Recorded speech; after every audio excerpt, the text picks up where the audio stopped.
मन्दहसन्तं प्रभयालसन्तं जनस्य चित्तं सततं हरन्तं वेणुनितान्तं मधुवादयन्तं बालं मुकुन्दं मनसा સ્મરામી. મૃદુ હાસ્ય કરનાર, તેજથી ઝળહળતા, હંમેશા લોકોના હૃદયને આકર્ષી લેતા, અત્યંત મધુર વાંસળી વગાડતા બાલકૃષ્ણનું હું મનથી સ્મરણ કરું છું.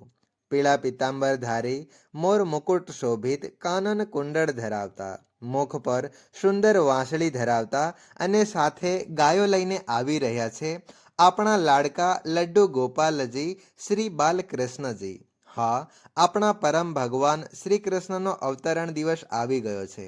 તો ચાલો સૌના પ્રિય શ્રી કૃષ્ણના જન્મોત્સવની ઉજવણી કરવા તૈયાર થઈ જાઓ, જેમણે પોતાની મધુર લીલાઓથી સૌના મનને મોહિત કર્યું છે.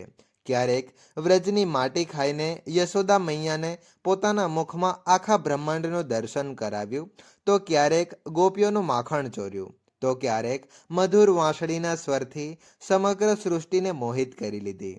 ભગવાન શ્રી કૃષ્ણએ એટલી અદ્ભુત લીલાઓ કરી છે કે જે સાંભળતા જ આજે પણ આપણું મન ગોકુળની ગલીઓમાં ફરી આવતું હોય તેમ લાગે છે. હવે પ્રશ્ન એ છે કે આપણા નટખટ બાલગોપાલનો જન્મોત્સવ કેવી રીતે મનાવવો? તો ચાલો સૌપ્રથમ ધર્માભક્તિ ચેનલ પર આપ સૌનું હાર્દિક સ્વાગત છે અને આ ચેનલને સબસ્ક્રાઇબ કરનાર ભક્તોને ભગવાન શ્રી કૃષ્ણના પુણ્યમય આશીર્વાદ પ્રાપ્ત થાય એવી ભગવાન શ્રી કૃષ્ણના ચરણોમાં પ્રાર્થના. આજે જાણીશું કે આ જન્માષ્ટમીના મહાપર્વ પર પરમ ભગવાન શ્રી કૃષ્ણનો જન્મોત્સવ કેવી રીતે ઉજવવો, જેથી પ્રસન્ન થઈને ભગવાન શ્રી કૃષ્ણ આપણને પોતાની શુદ્ધ પ્રેમાભક્તિ અર્પણ કરે. સૌપ્રથમ તમને જણાવી દઈએ કે આ વર્ષે જન્માષ્ટમી શનિવારે 16 ઓગસ્ટના દિવસે આવી રહી છે.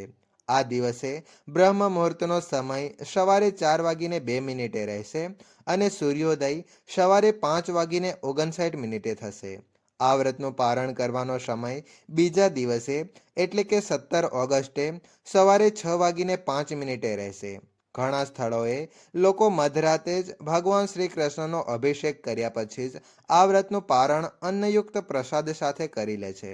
પરંતુ આ વ્રતનું પારણ કરવાનો આદર્શ સમય તો એ જ છે કે બીજા દિવસે સવારે કરવામાં આવે અને ત્યારબાદ જ અન્નયુક્ત પ્રસાદ લેવામાં આવે. શ્રાવણ માસના કૃષ્ણ પક્ષની આ અષ્ટમી તિથિ પર રોહિણી નક્ષત્રનો શુભ સંયોગ છે. કેટલાક સ્થળોએ જન્માષ્ટમી શ્રાવણ માસમાં પણ આવે છે. આ એક અત્યંત સૌભાગ્યશાળી દિવસ છે જ્યારે પરમ ભગવાન શ્રી કૃષ્ણ આજથી લગભગ 5000 વર્ષ પહેલાં જ પોતાના ભક્તોને આનંદ આપવા, ધર્મની સ્થાપના કરવા અને અસુરોનો સંહાર કરવા માટે આ પવિત્ર ભારત ભૂમિ પર પ્રગટ થયા હતા. જેઓના દર્શન માત્રથી જ પ્રાણીઓના હૃદયના તમામ સંતાપ, દુઃખ અને પાપ નષ્ટ થઈ જાય છે. જેમણે આ સૃષ્ટિને ભગવદ્ ગીતાનો ઉપદેશ આપીને તેનું કલ્યાણ કર્યું, જેણે અર્જુનને કર્મનો સિદ્ધાંત સમજાવ્યો, તે ભગવાનનો આ જન્મોત્સવ છે. આપણા વેદોમાં 4 વિશેષ રાત્રિઓનું મહત્વ જણાવવામાં આવ્યું છે, જેમાં દિવાળી જેને કાલરાત્રિ કહે છે, મહાશિવરાત્રિ જેને મહારાત્રિ કહે છે, હોળી જેને અહોરાત્રિ કહે છે અને શ્રી કૃષ્ણ જન્માષ્ટમી જેને મોહરાત્રિ કહે છે. જેમના જન્મ માત્રથી જ જેલના બધા જ બંધ આપોઆપ ખુલી ગયા, બધા પહેરેદારો ઘોર નિંદ્રામાં પડી ગયા અને માતા યમુના તેમનો ચરણ સ્પર્શ માટે આતુર બની ઉઠી. એવા આ શ્રી કૃષ્ણને સમગ્ર સૃષ્ટિને મોહિત કરી લેતા અવતાર તરીકે માનવામાં આવ્યા છે. આ કારણસર જ જન્માષ્ટમીની રાત્રિને મોહરાત્રિ કહેવામાં આવે છે. આ દિવસે ઉપવાસ કરીને ભગવાન શ્રી કૃષ્ણનું સ્મરણ, તેમનું નામ અથવા તો મંત્ર જપ કરીને તેમની આરાધના કરવામાં આવે છે. તો મનુષ્યને સંસારની મોહમાયા પરથી મુક્તિ પણ મળી જાય છે. પદ્મ પુરાણમાં સ્વયં બ્રહ્માજી નારદ મુનિને કહે છે, જે મનુષ્ય ભક્તિપૂર્વક ભગવાન શ્રી કૃષ્ણને પ્રિયા જન્માષ્ટમીનું વ્રત કરે છે, તે વ્રત જેટલું રાધા રાણી અને શ્રી કૃષ્ણને પ્રિય છે એવું ન તો વેદોમાં કહેવામાં આવ્યું છે અને ન તો પુરાણોમાં જોવા મળ્યું છે. અર્થાત જે મનુષ્ય ભક્તિભાવથી જન્માષ્ટમીનું વ્રત કરે છે તે વ્રત જેટલું પ્રિય રાધા રાણી અને શ્રી કૃષ્ણને છે તેના સિવાય બીજું કંઈ જ પ્રિય નથી. ચાલો હવે જાણીએ કે આ અત્યંત પ્રિય જન્માષ્ટમીનો વ્રતનું સંપૂર્ણ પાલન કેવી રીતે કરવું. તો આ વ્રતનું પાલન આપણે 3 રીતથી કરવું જોઈએ. એક શરીરથી, બીજું મનથી અને ત્રીજું ધનથી. તો શરીરથી આ વ્રતનું પાલન કેવી રીતે કરવું? તો આ દિવસે આપણે તપશ્ચર્યા કરવી જોઈએ, જે તમે ઘરે રહીને પણ કરી શકો છો. કેવી રીતે? તો સૌપ્રથમ જન્માષ્ટમીના દિવસે બ્રહ્મ મુહૂર્તમાં ઉઠી જાઓ, સ્નાનાદિ વગેરે ક્રિયાઓથી પોતાના શરીરને શુદ્ધ કરો, ઘરના પૂજા સ્થાનને સ્વચ્છ કરો અને ત્યારબાદ પોતાના ગુરુનું સ્મરણ કરતા ભગવાનને જગાડવા માટે મંગળા આરતી કરો. જો તમે ઘરે આરતી ન કરી શકતા હોય તો નજીકના મંદિરમાં જઈને શ્રી કૃષ્ણ ભગવાનની મંગળા આરતીના દર્શન અવશ્ય કરો.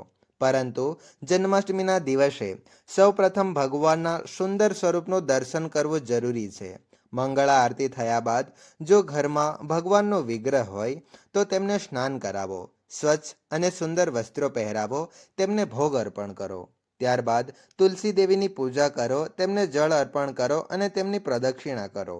ત્યારબાદ તેમના સમક્ષ બેસીને હરે કૃષ્ણ મહામંત્રનો જપ કરો.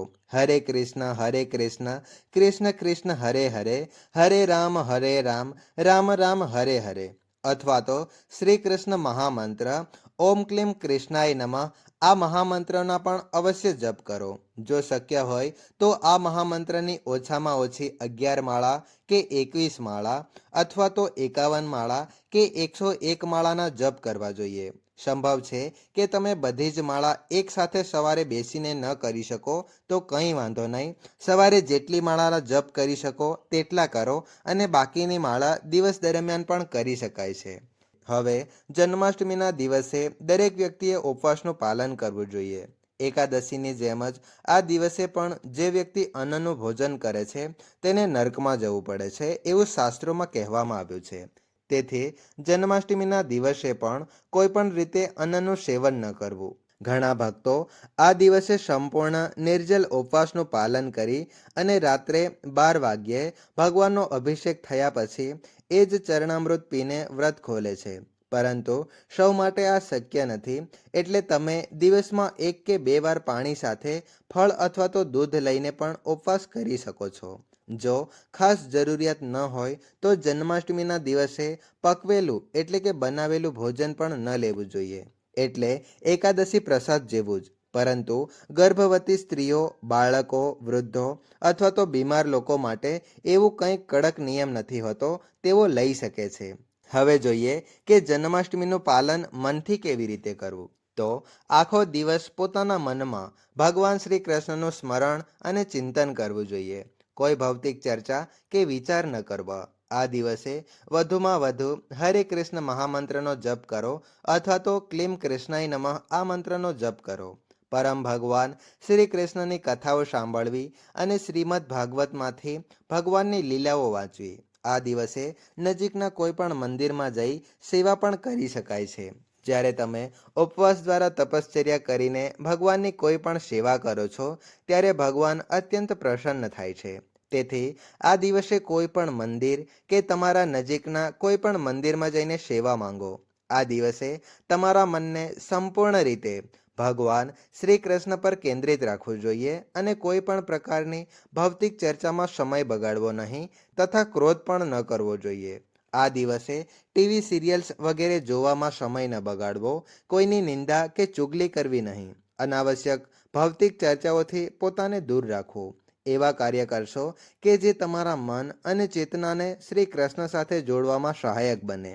હવે જોઈએ કે જન્માષ્ટમી વ્રતનું ધનથી પાલન કઈ રીતે કરવું. તો ભગવાનની સેવા માટે આ દિવસે યોગ્ય વ્યક્તિને અથવા તો તમારા નજીકના કોઈ પણ મંદિરે જઈને ભગવાનની સેવા માટે દાન અવશ્ય આપવું જોઈએ. આથી તમારા ધનની શુદ્ધિ તો થાય જ છે, સાથે સાથે તમને પુણ્ય પણ મળે છે. તો ચાલો હવે જોઈએ કે રાત્રે 12 વાગે ભગવાનનો અભિષેક કેવી રીતે કરવો.